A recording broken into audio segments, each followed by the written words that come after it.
Son las 8:34, continuamos en Radio Análisis en esta mañana de día miércoles y vamos a empezar inmediatamente el panel de conversación y para ello saludamos, le damos la bienvenida a la conductora de este espacio, la editora general del Departamento de Prensa de Radio Universidad de Chile, Montserrat Rolano. ¿Cómo estás, Montserrat? Buenos días. Hola Patricio, muy bien por acá, espero que por allá también.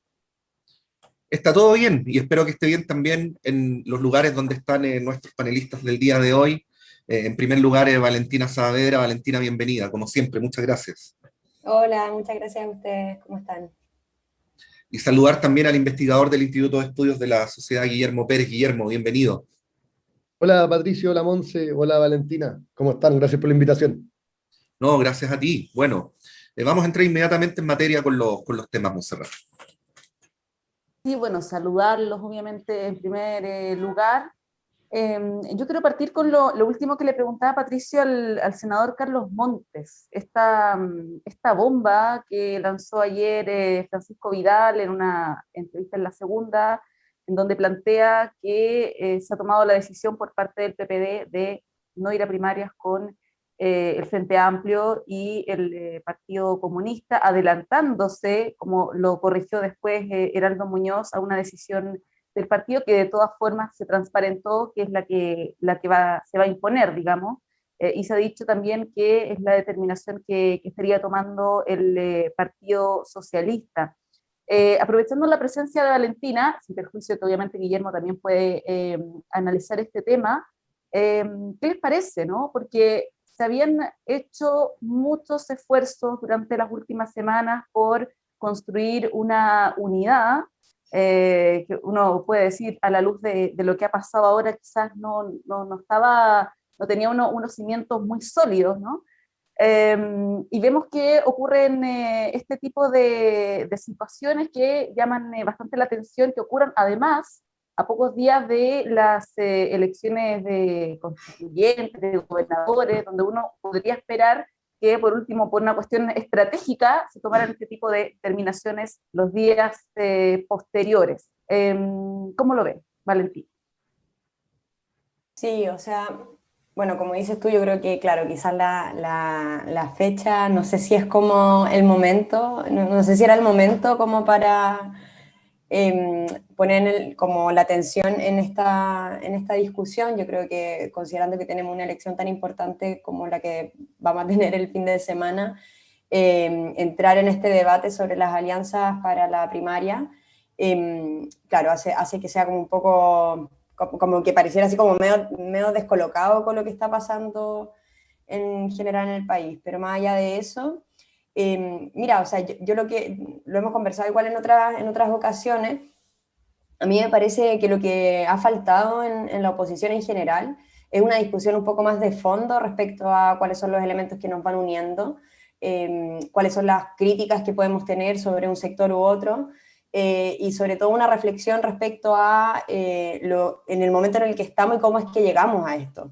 O sea, a mí me parece que desconocer el rol de la concertación en el acumulado de malestar que se expresa desde el 18 de octubre del 2019 en adelante, y hacer como, bueno, aquí lo importante es que nos juntemos, porque es como, me parece a mí es que no representa mucho el debate que se está dando a nivel de la sociedad.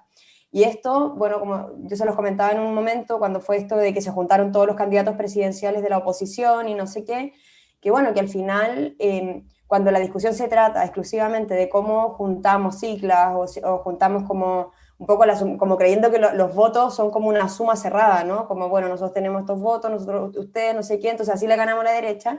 Es una cuestión mucho más compleja porque yo creo que hay como, o sea, yo creo que el público que confía ciegamente, por ejemplo, en la democracia cristiana, efectivamente no es el público que confía en el Partido Comunista. Y por lo tanto, y viceversa, digamos, ¿no?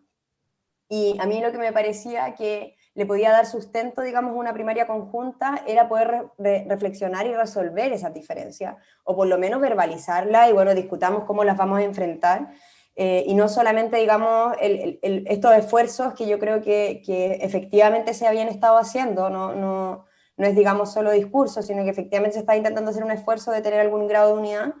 A mí me parece que la salida que hace, digamos, el PPD, creo que le falta ese argumento, ¿no? Como de, bueno, ellos dicen, no, nosotros vamos a ir solamente con lo que, bueno, básicamente como la exconcertación, descartan, digamos, no solo al Partido Comunista, descartan al Frente Amplio, pero como que no hay mucho, o sea, como que no hay una explicación muy clara del por qué. A mí me gustaría que por lo menos el Francisco Vidal hubiese dado cuáles eran esos argumentos. O sea, claro, pueden decir, aquí tenemos más trayectoria, más coincidencia, ya se está construyendo una cuestión conjunta, no sé, en la elección de la constituyente, pero me parece a mí de que permanentemente se le va quitando el contenido a la discusión y es mucho más sobre, bueno, como estrategias electorales. Y yo creo que ahí, a mí me gustaría saber si, por ejemplo, cuál es el problema del PPD con el Frente Amplio. Como, ¿cuál es su diferencia? Porque nosotros sí tenemos una diferencia con el PPD, pero la hemos verbalizado en todas partes que hemos podido. ¿Cuál es la diferencia del Frente Amplio? O sea, nosotros tenemos una crítica respecto al rol que ha tenido, digamos, la concertación durante sus gobiernos. O sea, esta idea de que no son 30 pesos, sino que son 30 años, o sea, en esos 30 años hay 2 gobiernos de la derecha y hay varios más de la concertación. Entonces, la profundización del modelo neoliberal en Chile se hizo durante se ha seguido haciendo durante el proceso de la concertación y digamos, de la transición. Y sí, creo que ahí hay un debate que a mí me gustaría que se pudiera dar, y yo creo que la crisis que hay en Chile, como la crisis política, se da precisamente porque esas discusiones no se están dando a nivel de partidos políticos. Sí, pero bueno, de lo que conversábamos esta mañana, Guillermo, con el senador Montes, y de lo que dijo hace poco rato en otra radio Heraldo Muñoz, uno puede sacar algunas conclusiones. O sea, Heraldo Muñoz usó la palabra farasaico para referirse a las críticas que ha recibido. No es una palabra de uso muy común, así que mientras tanto la busqué. Tiene 2 acepciones, una que dice propia de los fariseos. No creo que se refirir a los fariseos, sino más bien la segunda acepción, que es hipócrita. Entonces, Heraldo Muñoz dice que es hipócrita que se les critique, y con palabras, debo reconocer, más amables, es parecido a lo que dijo el senador Montes en la entrevista que tuvimos recién, resumiéndolo más o menos así, que el Frente Amplio y el Partido Comunista hablan mucho de unidad, pero que no actúan en consecuencia. Entonces, hay críticas, por ejemplo, a que estas 2 fuerzas políticas no hicieron lo suficiente para tener un comando único del apruebo, que no hicieron los esfuerzos suficientes para tener una lista única a la Convención Constitucional, de que no hicieron el esfuerzo suficiente para tener candidaturas únicas a gobernadores regionales, y el senador Montes se quejaba más temprano también de la negativa, y aquí Heraldo Muñoz usa la frase guinda de la torta, por lo tanto deduzco que esta es la gota que rebasa el vaso, la negatividad del Partido Comunista y del Frente Amplio a participar de las conversaciones para llegar a un acuerdo de mínimos comunes. El senador Montes hacía incluso una crítica política, ¿no? Porque daba a entender que al no participar y al criticar, de alguna manera los dejaban expuestos a como si estuvieran participando de una cocina, ¿no? Y no de intentar resolver un problema social que está instalado en Chile hoy. Más o menos esa es la crítica, ¿no? Guillermo. Sí, la verdad es que yo estoy de acuerdo parcialmente con Valentina, en el sentido de que acá hay un tema, primero que todo, de proyecto político. O sea, la discusión sobre el proyecto político no está, y las discusiones finalmente terminan siendo puramente electorales. Y eso es problemático porque estamos a 6 meses de la elección presidencial, estamos en un momento en el cual uno esperaría que hubiera más proyecto político y no eran medidas sueltas, sino que hubiera una visión de cómo construir el Estado y qué Estado construir de aquí a los próximos 30 años. Yo creo que falta mucho de esto, hay muchos slogans, se habla mucho del Estado de bienestar, se habla mucho de vencer a la derecha, de acabar con el neoliberalismo, pero en concreto no se sabe muy bien qué significan todos esos eslóganes. No sé, pienso, por ejemplo, en todas las discusiones que ha abierto el tema del estado de bienestar en los últimos 30 años. O sea, el tema del envejecimiento. Chile en los próximos 20 años se va a convertir en uno de los 30 países con más vejez del mundo. Los estados de bienestar han tenido que enfrentar ese problema, y en Chile no se habla de ese problema. Lo mismo con las tasas de natalidad, con el tema de la inestabilidad familiar. Son temas que ha tratado bien Gösta Spring-Andersen en sus libros sobre el estado de bienestar, y que en Chile no están en la discusión, y que pareciera ser que construir finalmente un estado de bienestar es un asunto de voluntad, y en eso se reduce finalmente, y al final todas las discusiones relevantes se van dejando un poco de lado. Yo creo que eso es lo que más le va a costar tanto a la izquierda del Frente Amplio como a la izquierda de la exconcertación. Porque no todo se va a resolver en la discusión constitucional, hay que seguir trabajando en agendas paralelas a nivel legislativo y pareciera que no hay mucha claridad de cómo seguir en eso.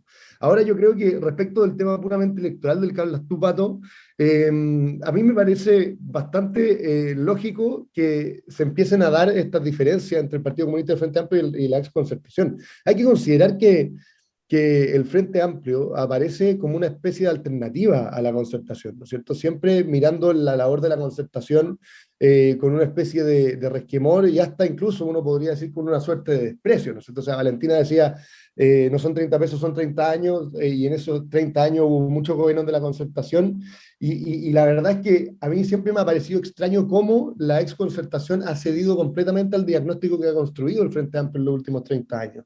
Yo creo que ahí hay una tarea pendiente muy importante, tanto a nivel político como a nivel intelectual, de la exconcertación, de hacer un diagnóstico propio de los últimos 30 años, de analizar cuál fue su rol en los últimos 30 años, cuáles son los temas que defienden de esos 30 años y cuáles no. Ahí hay una pega intelectual que nunca se hizo, de encontrar también las razones intelectuales de su giro hacia la democracia liberal, ¿no? O sea, ahí da la impresión de que nunca han sido capaces de explicarlo bien y que por eso también renegaron tan fácil de ese giro.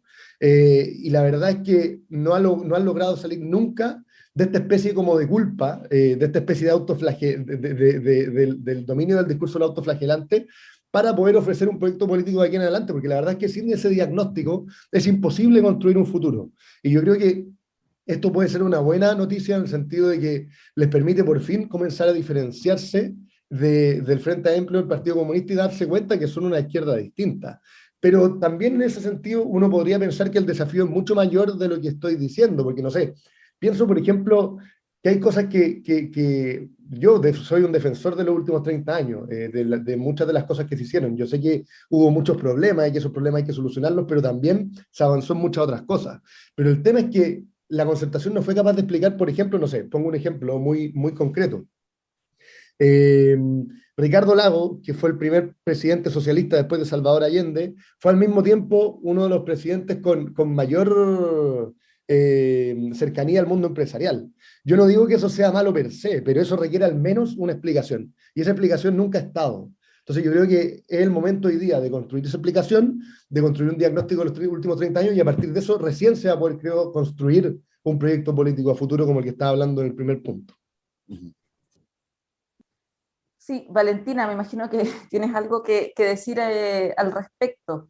Pero además de eso, les quería preguntar a propósito de lo que hablábamos al inicio, si es que todos estos intentos de unidad de la oposición quedan en foja cero con esto que ocurrió, o si realmente ven que, independiente de esto, del tema electoral, se podría avanzar en tener una cierta unidad, o ya lisa y llanamente la consolidación de estos dos bloques que al menos se logran identificar como el Partido Comunista, el Frente Amplio y otras fuerzas, y por otro lado la exconcertación, la DC es una incógnita, digamos, pero al menos preliminarmente esos dos bloques, ¿cómo lo ven?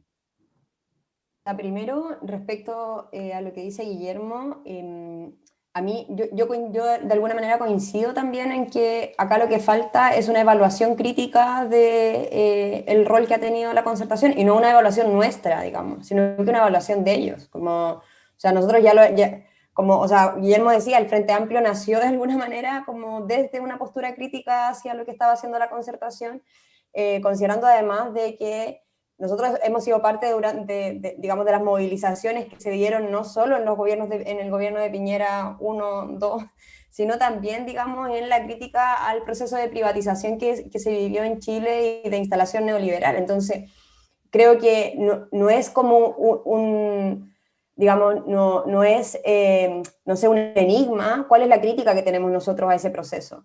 Y yo creo que en general, claro, genera cierta incomodidad cuando uno tiene esa postura y estás discutiendo con el otro, porque podemos tener coincidencia. Yo no, digamos, no creo que haya así como alguien que decrete que, bueno, aquí no van a haber ningún tipo de acuerdo, ningún tipo de coincidencia respecto a ciertas lecturas de lo que hay que hacer o cómo se puede avanzar. Evidentemente tenemos diferencias, pero bueno, la política se trata de eso, ¿no? De poner las ideas sobre la mesa y poder discutir y poder llegar, digamos, a algunos elementos comunes o no, y por lo tanto hay como cierto enfrentamiento, que es un poco lo que, lo que sucede cuando uno ya no tiene ningún tipo de principios comunes, pero me parece a mí de que no es volver como a cero, digamos, las conversaciones, pero sí creo que marca, digamos, un punto desde donde pueden construirse esa comunidad más sustantiva.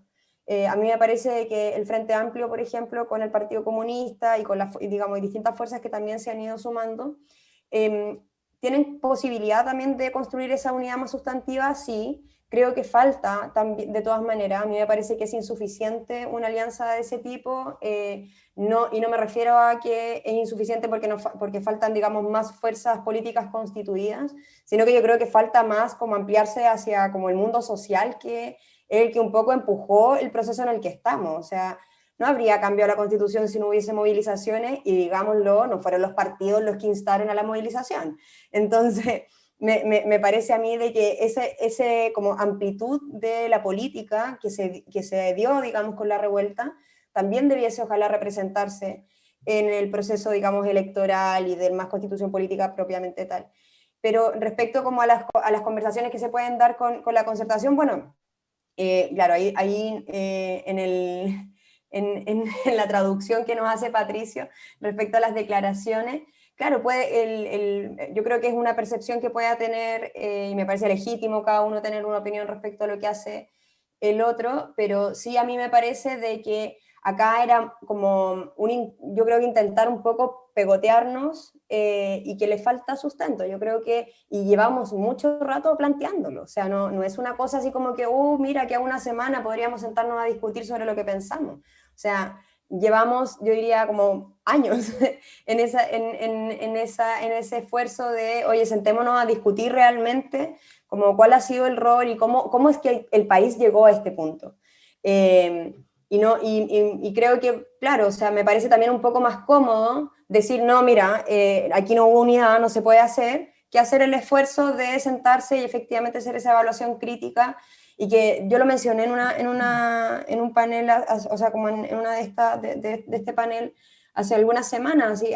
Hubo una columna que sacó la Carolina Toá, que a mí me parecía súper, como que intentaba meter esa discusión en el debate concertacionista, digamos, como, o sea, muy de adentro ella diciendo, oye, igual hagamos una revisión de lo que hemos hecho, porque en verdad esto, como que podemos seguir en la inercia, pero esto va a agotarse en algún momento. Y me parece a mí de que, o sea, y yo creo que hay sectores dentro de la concertación, no quiero destacarla a ella en particular, pero yo creo que particularmente, por ejemplo, hay sectores del Partido Socialista que han empujado la discusión sobre, oye, revisemos lo que hemos hecho, intentemos darnos un giro, intentemos discutir cuáles son las ideas que nos hacen confluir todavía, y yo creo que hay, sobre todo como de los liderazgos más formales, hay cierta resistencia a abrir ese debate porque puede efectivamente hacer crujir un poco. Y yo creo que, claro, siempre tomar esos riesgos es un poco más complejo y me parece que es difícil, claro, proyectar una unidad pensando además en una unidad para hacer gobierno. O sea, no es una unidad así como que uno va a una elección y después, bueno, puede como repartirse algunas cosas. O sea, igual gobernar es una cuestión importante. Y por lo tanto yo creo que eso requiere, y ojalá se pueda dar, yo creo que pensando por ejemplo en la segunda vuelta, ojalá las discusiones no vuelvan a cero y se siga dando este debate, que pueda ser más de ideas, más de contenido, de manera que en una segunda vuelta, bueno, no lleguemos a lo mismo, en que al final cada partido termina un poco haciendo lo que cree como útil para sí mismo en ese momento. Sí, ahí yo tengo una... Guillermo, dale, dale. Ahí yo tengo un tema, que me surge la pregunta de que me pongo en el lado de la gente de la concertación, sin distinguir en partido y así como bien en abstracto, y pienso en que aparecen los dirigentes del Frente Amplio, que la verdad es que en los últimos años, o desde que aparecieron, han despreciado la historia de la concertación, o los últimos 30 años de la concertación. Valentina lo decía, ¿no es cierto? No son 30 pesos, son 30 años. Y frente a ese desprecio, yo creo que la concertación tiene también el derecho a sentirse incómoda, ¿no es cierto? O sea, ¿cómo generar un vínculo, cómo generar una alianza con quienes han despreciado lo que ellos hicieron?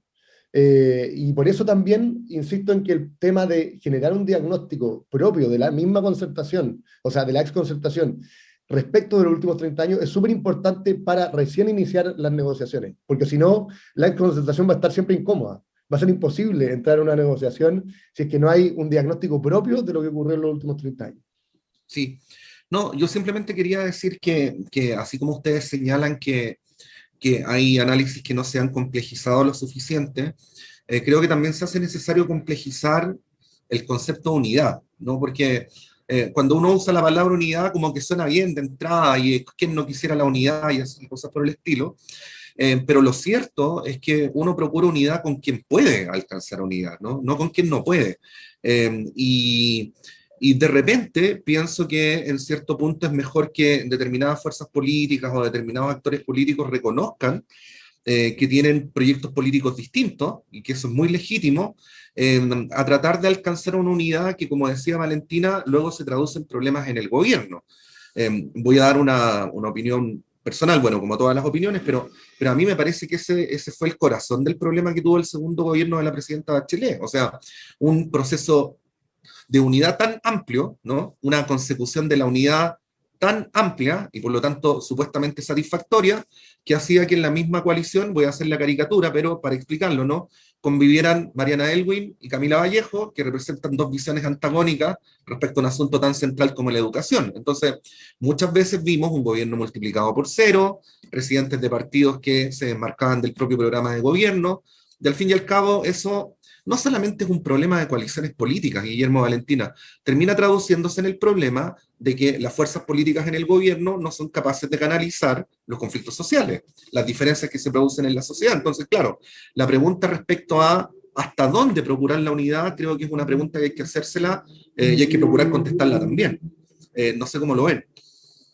Sí, yo solamente agregar o complementar lo que dice Patricio de los problemas que tuvo el gobierno de la ex nueva mayoría, que nunca tampoco existió una conversación respecto de por qué perdieron las elecciones con el presidente Piñera. No, no hubo una autocrítica, no hubo una conversación más reflexiva respecto de qué es lo que ocurrió ahí, que al parecer es lo mismo que está ocurriendo en este momento, ¿no?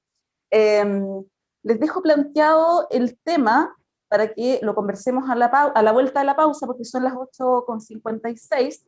Me gustaría que conversáramos a la vuelta, sin perjuicio que podemos siempre volver al punto que estamos conversando ahora, a propósito de la propuesta que ya se conoce, se mejoró un poco de los mínimos comunes o la contrapropuesta de la oposición. Ayer tuvieron una reunión hasta tarde y es una propuesta que se parece bastante a la que hizo, por ejemplo, la Fundación Sol, ¿no? Que va más allá de la línea de la pobreza a una línea de la, entre comillas, suficiencia, como lo decía la senadora Proboste anoche. Se va durante esta jornada a socializar con organizaciones sociales y luego se va a presentar al gobierno. Entiendo que durante esta mañana hubo fuerzas políticas que se excluyeron, entre ellas el Frente Amplio, así que ahí les voy a dar la palabra a Valentina. A la vuelta de la pausa, son las 8:57, vamos a un alto y volvemos. Son las 9:01 de la mañana, continuamos en Radio Análisis, es miércoles, el 12 de mayo del año 2021. Ya antes de que continuemos con el debate, quiero dar un saludo, ¿ah? Hoy es el día de la enfermería, es el día de las enfermeras y de los enfermeros, y bueno, entre las profesiones o entre las labores a las cuales más le debemos como comunidad en el último tiempo, evidentemente están las enfermeras y enfermeros que han tenido una labor de un nivel de exigencia profesional, física, mental, como probablemente nunca antes en sus vidas. Así que desde acá un saludo agradecido en el Día de la Enfermería a todas las enfermeras y enfermeros, por supuesto también al Departamento de Enfermería de la Universidad de Chile, que tiene un programa en nuestra radio, y a todos quienes desarrollan esta actividad. Montserrat. Sí, me sumo a esos saludos. De todas maneras, les debemos mucho. Sí, bueno, continuando con lo que les planteaba antes de la pausa y de esta propuesta que mejoró un poco, como decía la oposición, hay varios millones o miles de millones incluso de dólares de diferencia entre lo que ha planteado el gobierno y esta contrapropuesta, con lo que uno podría asumir que es inviable que se llegue a un acuerdo por una cuestión práctica, ¿no? Además, hay un montón de cosas que exceden lo que en un principio se había planteado que iba a estar dentro de estos mínimos comunes, hay cuestiones de materia sanitaria, en fin. ¿Cómo lo ven? ¿Creen que es posible? Yo sé que esta pregunta la he hecho muchas veces durante los últimos días, pero el debate ha ido mutando, ha ido cambiando y se ha ido enredando también un poco, algo que además uno como ciudadano, ciudadana, ¿no? Piensa que es algo urgente que debiera haber sido ayer o la semana pasada y está ahí un poco entrampado y no tiene para cuánto, la verdad. Le cedo la palabra, Valentín. Muy breve para complementar, el senador Montes cifró en 16.000 millones de dólares la propuesta de la oposición. Sí. Sí, o sea, mira, a ver, yo creo que aquí hay, no sé, creo que falta como la postura un poco sobre cuál es el objetivo en concreto como de esta discusión sobre idas y venidas de propuestas, porque me parece a mí que, claro, si se quiere como construir un acuerdo, yo no sé honestamente si hay condiciones reales de lograr un acuerdo con el gobierno en esta situación, y esto te lo menciono como desde una posición personal, no intento representar tampoco como las discusiones que se han dado a nivel de Frente Amplio sobre esto, pero me parece a mí de que estamos en un momento en donde, o sea, ya llevamos, ¿cuánto? No sé, desde bueno, la revuelta hasta ahora, con restricciones, digamos, de movilidad, luego bueno, desde marzo en adelante, con las prevenciones que hay que tener, digamos, por el tema del COVID. Pasamos por un momento en donde las protestas eran porque la gente no tenía para comprar sus insumos básicos. Se han planteado un montón de propuestas, o sea, la propuesta de renta básica no es nueva, o sea, la propuesta de renta básica se presentó como en mayo del año pasado, la primera vez que se planteó, en abril, ya no lo recuerdo, y creo que, bueno, no sé, yo honestamente creo que obviamente me imagino que en una posición de ser parlamentario, en donde la verdad uno no puede proponer como gasto fiscal a menos que haya un acuerdo con el gobierno, debe haber también una especie de frustración de, bueno, cómo podemos tomar más medidas que nos permitan enfrentar como país la situación en la que estamos, porque claro, son cuestiones económicas, pero también son sanitarias, entonces...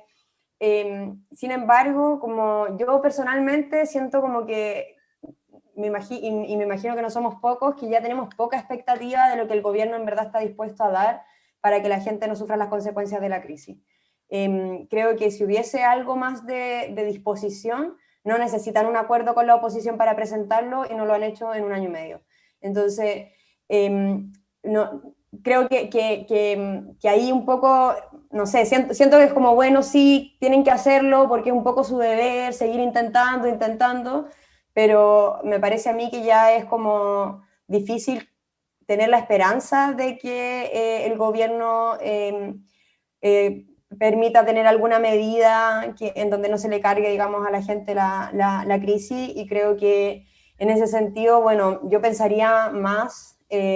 no digo que los parlamentarios tengan que hacer esto, estoy pensando más en términos generales, como yo creo que hay que pensar más en cómo se fortalece el tejido social, que al final sí ha sido el único que ha respondido a tiempo en los momentos de mayor dificultad social.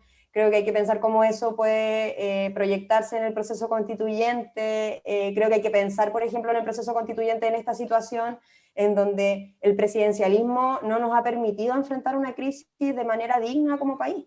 Entonces, me parece que un poco más en esa línea, yo creo, por lo menos lo que a mí me hace pensar esta situación, más que, bueno, si esta propuesta la van a... O sea, honestamente creo que es difícil y además creo que empieza a ser como que la misma oposición, bueno, se entrampa en las diferencias que pueden tener respecto a estas medidas, porque claro, intentando llegar a un acuerdo con el gobierno se empiezan también a moderar las medidas, a ver si se logra como convencer. Y no sé si es la vía por la cual debería estar avanzando en este momento. Yo entiendo que del Frente Amplio igual participó el senador Latorre, no digo que esto solamente sea como desde el otro lado, pero a mí cuestiones como, no sé, encuentro ya raro, por ejemplo, que se hable de renta básica universal, pero para poder acceder a ella tienes que estar en el registro social de hogares. ¿Qué tiene eso de universal? No lo sé. Entonces siento que es como, bueno, volver a este como círculo donde te embolinan un poco la perdiz para poder llegar a un acuerdo que yo creo que el gobierno no tiene mucha disposición a eso. Guillermo. Sí, yo tengo algunas diferencias con Valentina. Yo creo que, primero que todo, hay que tener en consideración la magnitud de la crisis en la que estamos. De repente, como que de la crisis política y de representación, la crisis institucional. Yo creo que hace 2 o 3 semanas, antes de que esto se empezara a plantear, estábamos en una situación similar a la de antes de que se mostrara o se planteara el acuerdo de noviembre de 2019. Entonces yo creo que este es el camino que se tiene que seguir, el camino de los acuerdos, el camino de los consensos. Ahora bien, yo también lamento que esto se haya llegado tan tarde, ¿no es cierto? O sea, que haya tenido que llegarse a ese nivel de riesgo en la institucionalidad para que tanto el gobierno y la oposición se hubieran sentado a la mesa. Yo creo que uno ya lo ha dicho varias veces, ¿no es cierto? El gobierno ha tenido muchos problemas, pero uno de los principales ha sido precisamente el siempre llegar tarde, ¿no es cierto? El forzar, el estirar el elástico hasta que el elástico se rompe. Entonces, a esto se podría haber llegado mucho antes, pero teniendo en cuenta eso, uno también tiene que tener en consideración que una crisis de la potencia en la que estamos no va a cambiar de un día para otro. O sea, las malas actitudes o el mal comportamiento de muchos de nuestros políticos no va a pasar a ser un comportamiento positivo porque simplemente nos sentamos a la mesa a negociar. Entonces, todas las cosas que están ocurriendo hoy día y que dificultan el acuerdo tienen un poco que ver con eso, o sea, con los vaivenes de nuestra política.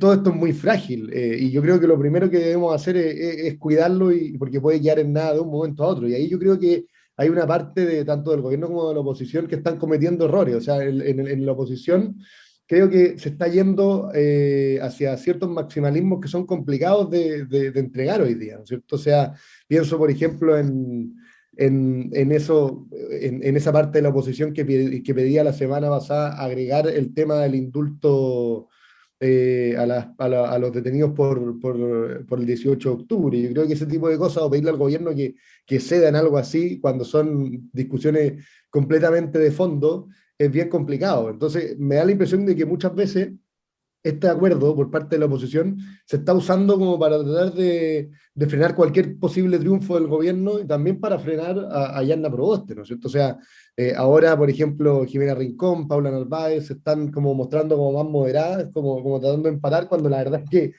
hasta las últimas 3 semanas están tratando de disputarle el espacio de radicalización a Pamela Giles.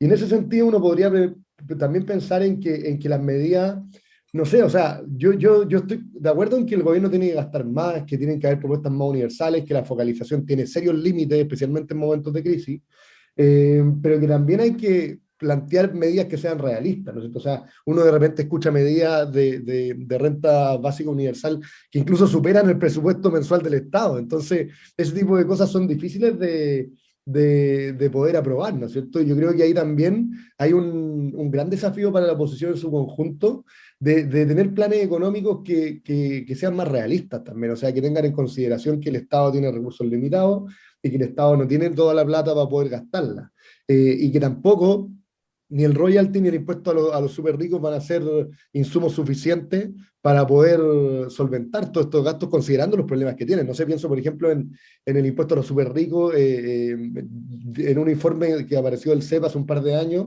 Ahí decían que el impuesto a los súper ricos se había sido derogado en 10 de los 13 países de la OCDE que lo habían establecido, por la baja recaudación que genera, por los problemas administrativos que conlleva y por una serie de otras consecuencias. Entonces, yo creo que ahí hay varios temas que mirar. Y también otra cosa, que esto es como por parte del gobierno, yo no sé hasta qué punto, y esto la oposición lo sabe, no sé hasta qué punto el gobierno tiene el margen para negociar hoy día. O sea, hoy día falta peso político, ¿no es cierto? O sea, el comité político no tiene el peso político de un gobierno en normalidad. También hay que considerar que eso, obviamente, esa falta como de tonelaje y los errores constantes del gobierno a lo largo de la pandemia, obviamente también le van estrechando el margen. Entonces, claramente acá hay un intento también por por mostrar el tejo pasado, para ver qué es lo que ocurre y para también, en cierto modo, evitar que el gobierno tenga algún triunfo respecto de esta agenda. Sí, bueno, el senador Montes reconocía que era mucha plata, ¿ah? Reconocía que 4.000 millones de dólares por 4 meses era mucha plata, pero él tenía la convicción, y yo creo que en esto, opiniones aparte, ¿no? El senador Montes ha demostrado una trayectoria de seriedad en los planteamientos que hace en materia económica, dio todos los fundamentos de por qué él y ellos tenían la convicción de que este era un monto perfectamente alcanzable para el gobierno en las circunstancias actuales, ¿no? Y además hizo una fundamentación de medidas que se podían tomar ahora y con proyección en el tiempo, como por ejemplo medidas para corregir la evasión tributaria, que podían ayudar a mejorar la recaudación del Estado. Por lo tanto, eh, no es que no esté de acuerdo contigo, Guillermo, pero creo que esto de... no quiero creer que sea tan espurio como que los senadores de oposición están haciendo una propuesta deliberadamente maximalista para exponer al gobierno un fracaso. Ah, no, Al no, menos yo abre un creo, espacio de negociación que además instala preguntas conceptuales, ¿no? El tema de la focalización, el tema de cuál es el monto que realmente se necesita para salir adelante en estas circunstancias. O sea, no son solo números, creo que también aquí se instala un debate conceptual que es interesante. no, sí, en ese sentido yo estoy de acuerdo contigo, Pato, de que acá no solamente hay eso, ¿no es cierto? Pero también puede haber eso, o sea, yo creo que también hay un genuino intento por tratar de ayudar a la gente en la pandemia, ¿verdad? Pero también se empiezan a dar esos choques o esos secos ideológicos de lado y lado que nos han impedido cualquier tipo de resolución de los problemas y de las causas del malestar. No olvidemos que la única, prácticamente la única salida institucional que tuvimos fue el proceso constituyente, ¿no es cierto? Que parte cuya elección de los convencionales esta semana, pero no ha habido nada o ninguna agenda legislativa en paralelo que nos permita decir acá se está tratando de solucionar las causas del malestar. Entonces, me parece que estamos, o muchas veces hemos caído en la lógica de la pequeñez política, ¿no es cierto? Tanto el gobierno como la oposición, de estar preocupados de la encuesta, de estar preocupados de qué es lo que vale, de incluso, por ejemplo, con los retiros del 10%, que políticas públicas que todos sabemos que son nefastas, terminan siendo apoyadas por toda la clase política, incluso por políticos que uno consideraría serios, y eso obviamente termina generando consecuencias que son complejas. Entonces creo que hay que insertar en el análisis también este factor de que acá también pueden haber disputas políticas como las que hemos visto en el último tiempo. Sí, los quiero cambiar un poco de tema, nos quedan pocos minutos y les quiero preguntar por lo que va a ocurrir el fin de semana. Bueno, hay varios pronósticos, proyecciones, por ahí leía a Víctor Maldonado, no sé si anoche o hoy día en la mañana, que decía los dialogantes de izquierda y derecha son los que van a sacar la mayoría de los 2/3 en la convención. Bueno, así hay varios pronósticos. ¿Cuáles son, no sé si pronósticos, porque bueno, nadie tiene la posibilidad de mirar al futuro, sino más de algunos sería millonario, ¿no? Pero las expectativas quizás que tienen respecto de lo que ocurra este fin de semana. Sí, oye, antes quería como agarrar un cachito un poco Sí, lo que por decían supuesto. antes. Es que o sea, yo discrepo con Guillermo, o sea, propuestas que intentan hacerse cargo de las demandas que se han planteado desde la revuelta e incluso hacia atrás, hay. Hay proyectos de ley avanzando al respecto. Yo creo que, claro, o sea, tenemos el desfase también de que el Congreso que tenemos actualmente es un Congreso electo previo a la revuelta, y por lo tanto quizás tampoco es tan representativo del momento actual, y se nota cuando hay rechazo a proyectos que van en la línea de ir resolviendo cuestiones instaladas en el malestar, relacionadas, no sé, el tema de la educación, el CAE, bueno, no sé, creo que más que como que haya o no agendas y propuestas, yo creo que efectivamente lo que se lleva en gran parte, sobre todo la prensa y el debate público, son muchas veces estas discusiones donde se intenta como, o se traduce un poco la política como en una especie de concurso de popularidad, más que en un debate de propuestas y de ideas. Y yo creo que puede haber algo de eso. Sin embargo, me parece a mí que lo más crítico es que quién está pensando al final en el bienestar de Chile. Y a mí me parece que la institucionalidad actual no nos da el ancho para enfrentar una crisis con un gobierno en donde al final los intereses que está defendiendo no son los intereses de la mayoría de la población, y hay que decirlo así. O sea, si en el último año, mientras había gente en las poblaciones protestando porque no tenían para pagar la comida del día a día, cómo es que ese mismo año fue uno de los de mayor recaudación de las grandes empresas. Evidentemente hay posibilidades, yo no digo de que, o sea, así como Guillermo dice, bueno, es que hay propuestas que son inviables, bueno, también hay propuestas que sí son viables y ninguna de esas está dispuesto el gobierno a discutirla. Entonces, creo que ahí me parece que tiene que ver evidentemente con cuáles son los intereses que se están defendiendo. Y bueno, y por eso yo también creo que como que le tengo poca esperanza a cualquier tipo de discusión que se pueda tener con este gobierno para que la gente no cargue con la crisis. Y bueno, y sobre las expectativas del fin de semana, yo la verdad estoy así como con ganas de sorprenderme positivamente. Me parece que obviamente hay un problema respecto a la dispersión del progresismo. A mí me hubiese encantado que los partidos progresistas con los movimientos sociales hubiesen logrado como, digamos, listas únicas, y me parece que esa va a ser como una dispersión que por lo menos a mí me preocupa. Como, yo creo que el público como de la concertación es un público que ya lleva como trayectoria un poco más duro. El de la derecha, bueno, van en una sola lista, pero todo el público como que yo creo que es más como con la expectativa como post 18 de octubre, o que se movilizó, o que es parte de ese malestar, me parece que, claro, tiene ahí un listado como bien disperso de opciones, y espero sorprenderme en que haya tanto para allá que se logre de todas maneras un buen resultado. Y yo no sé si es como la izquierda dialogante y la derecha dialogante a dónde va. Yo creo que también hay anhelos de cambio en Chile, como esta cuestión como porque lo dialogante es como con quién dialogas, como con el otro lado, o sea, como, digamos, entonces es finalmente lo que se refiere a la izquierda más moderada, no como más dialogante. Las personas que tenemos como pensamientos que se les llaman más radicales no significa que no dialogamos, significa que pensamos distinto, ¿no? Y creo que así como ha sorprendido, yo creo que sorprendió un poco en la primaria, creo que también sorprendió el resultado del apruebo y sobre todo el de la Convención Constitucional. Yo espero también que nos sorprendamos positivamente el fin de semana, en donde esas posiciones también se puedan hacer ver y escuchar en la Convención. Guillermo. Sí, respecto de lo que decía Valentina, yo creo que uno de los grandes desafíos de la izquierda, o sea, de la nueva izquierda, es tratar de salir de la lógica de que acá el gobierno defiende intereses espurios, o de tratar de salir de la lógica de que el gobierno son como malos moralmente y que por eso no quieren ayudar a la gente. Yo creo que hay que tener una disputa ideológica importante, y esa disputa ideológica se hace con proyectos políticos. Y yo creo que si hay algo que le ha faltado al Frente Amplio es precisamente eso. Proyectos políticos que ofrezcan gobernabilidad, o sea, que nos permitan, por ejemplo, rehabilitar la democracia representativa, pero donde ellos también se muestren parte del sistema que en muchas ocasiones dicen despreciar. Un proyecto de desarrollo económico que también pueda salir de los eslóganes del antineoliberalismo y pueda ir a la cancha chica. Y también un proyecto de orden público y seguridad, ¿no es cierto? O sea, yo creo que esas son las tres cosas que hoy día le faltan al Frente Amplio. Y creo que ese es el objetivo en el cual deberían estar mirando, más allá de los intereses espurios o no que pueda tener el gobierno. Yo creo que hoy día la política se tiene que disputar en la lógica del proyecto político. Respecto de la elección, a mí me da la impresión, o sea, yo tengo toda la esperanza puesta en que la elección de la próxima semana sea un momento que sirva en cierto modo para descomprimir en algo nuestra agitada vida política.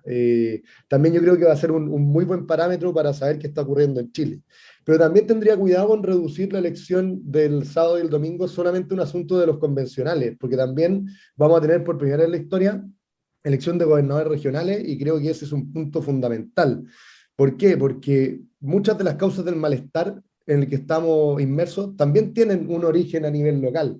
Pienso, por ejemplo, en el malestar que existe frente al Estado, frente al funcionamiento del Estado, donde mucha gente piensa que el Estado maltrata, discrimina, genera desconfianza, y muchas veces la cara del Estado en los territorios es la cara de las autoridades locales, de intendentes, seremi, alcaldes, concejales. Entonces también hay un deber de resolver esas causas locales del malestar, esas cosas que se dan en el territorio y que muchas veces la autoridad central no es capaz de mirar. Entonces, también hay que considerar que esta elección de gobernadores regionales no es el fin de un proceso. Muchas veces se ha tomado como acá se termina el proceso de descentralización, y la verdad es que al revés, ¿no es cierto? O sea, el 15 y el 16 de mayo se abre una nueva etapa. Y también se abre una nueva etapa, ojalá también en la forma en que los políticos han percibido el tema de la descentralización y el tema de la elección de gobernadores que vamos a tener el sábado y el domingo.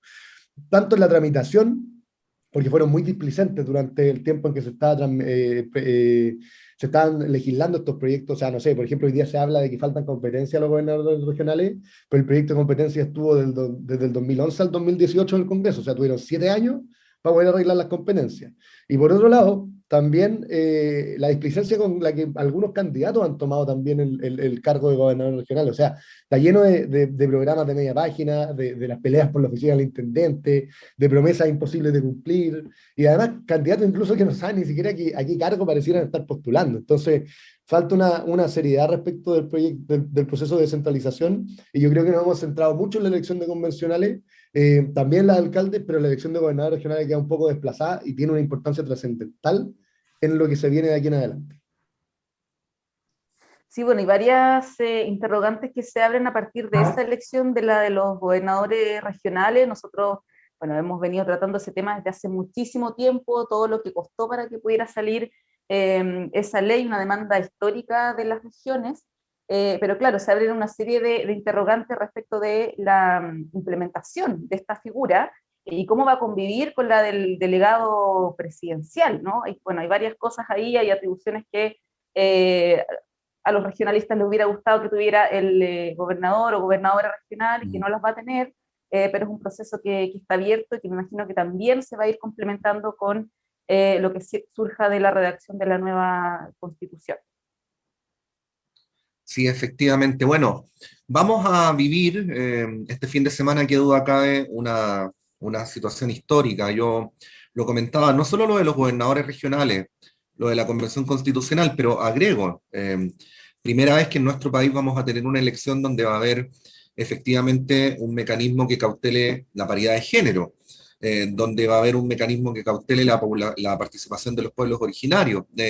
Es por varias razones una elección que diría marca una suerte de punto de inflexión en la historia electoral del país, y vamos a ver evidentemente cuáles son los resultados, porque como bien decía Montserrat, aquí nadie tiene la bola de cristal, solamente uno puede hacer ciertas proyecciones sobre la base de algunos elementos que tenemos hoy día a la mano, pero lo que nos ha demostrado el pasado reciente es que el resultado electoral es cada vez más imprevisible. Así es que vamos a estar la próxima semana o el domingo en la noche viendo si lo que dijimos acá guarda relación o no con el resultado final. Valentina Saavedra, muchas gracias, que estén muy bien.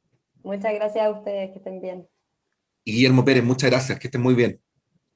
Muchas gracias por la invitación, saludos a todos.